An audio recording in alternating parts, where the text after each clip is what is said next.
Hello friends, welcome to short hand super fast writers.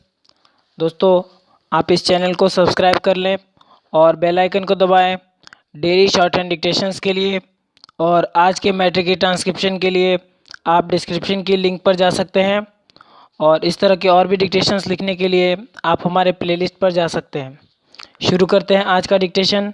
Transcription number 299 volume number 14 से। Be ready.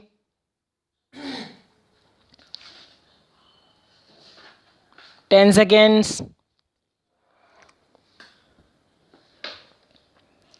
5 seconds. Start. Mr. Deputy Chairman, as members of this House are aware, the Industries Development and Regulation Act was enacted in 1951. The object of that measure was to bring within the jurisdiction of the Union government certain industries of all India importance and to provide a machinery by which these industries could be developed and regulated in conformity with the national plans. This was further revised in May 2012. In 2013, certain amendments were made to this act mainly for the purpose of removing certain political difficulties that had come to light in the working of the measure and for the inclusion of certain additional industries in the first schedule of the Act.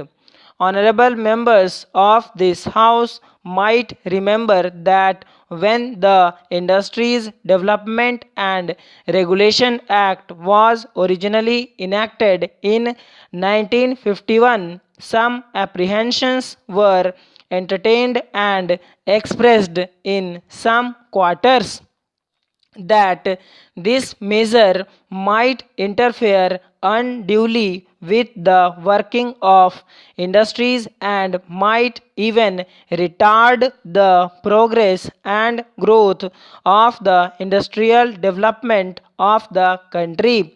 This measure has now worked for over 4 years, and we are in a position to take stock of the situation and, if I may say so, the way in which this act has been working during the period goes to show that the original apprehensions were largely unfounded. In fact, there has of late been a demand from the public that the scope of the Act should be enlarged with a view to including therein some more industries. As a matter of fact, sir, more and more requests are pouring in the form industries themselves that some of them may be brought within the purview of the Act.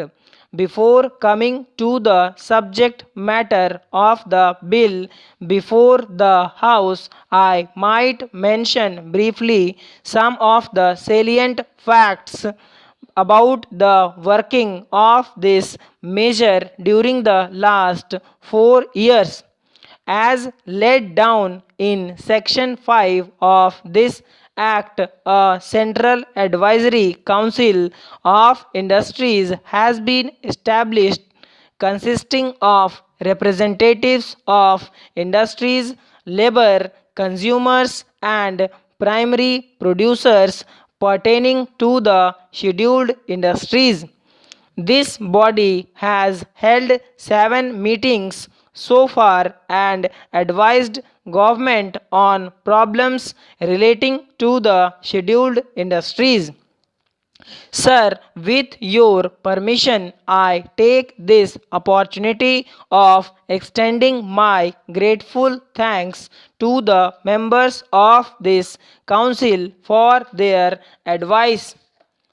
The provisions of the Industries Act relating to the grant of registration for existing undertakings and licenses for new ventures have been working very smoothly. Over 3,000 industrial undertakings pertaining to the scheduled industries have been registered under the Act, and about 1,400 licenses have been issued for establishment of new industrial undertakings, substantial expansions, and manufacture of new articles which were hitherto not manufactured in the country.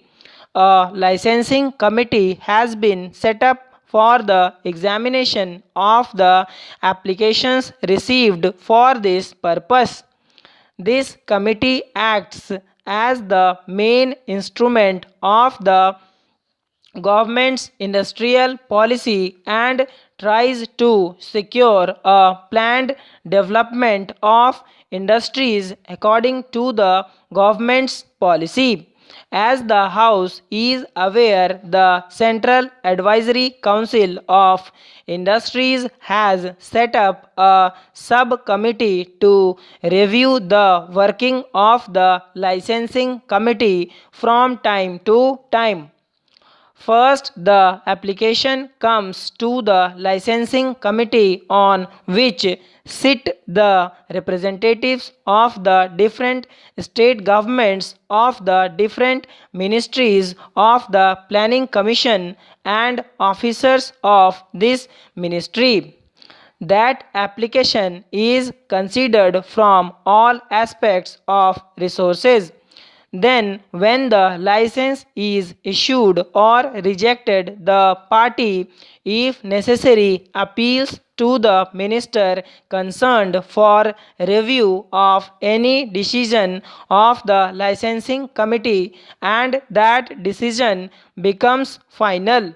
Over and above that, this reviewing committee set up by the Central Advisory Council, which is an integral part of the statute, reviews whether the rejection or acceptance is fair or not. And sir, I can assure the House that every time we have taken into consideration the observations of the reviewing committee for or against any of the applications which have been rejected or accepted. This committee, which is presided over by Honorable Pandit H. N. Kunjuru, has so far held 4 meetings and reviewed the work of the licensing committee.